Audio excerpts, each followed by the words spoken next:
මෙහෙම ගත්තා. මෙහෙම තිබ්බා ලක්ෂ 2යි. අයියෝ.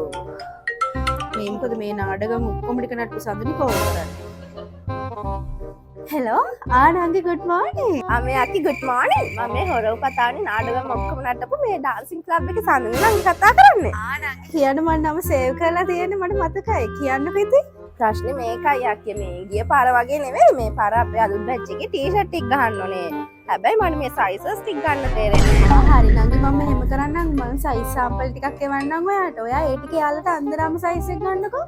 එතකොට හරිනේ. එහෙම එව්වත් මට බැරි වෙයි අක්කේ. මට බැරි වේද අර සාම්පල් ටික එවද්දී ඒකත් එක්ක මේ ඔයාලගේ කාව හරි එවන්න. එතකොට එයා මේ හරියටම සයිසස් ටික ගයි. මේ අපේ කෙනෙක්ද? Run.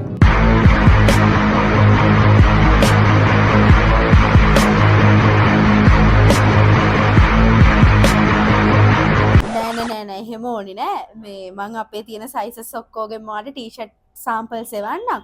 ඔයා ඒ ටික අන්දලා බලලා හරියටම ගන්න මේ සයිසස් ටික. එතකොට හරි අක්කේ අපි එහෙනම් එහෙම කරමු. හරි බයි.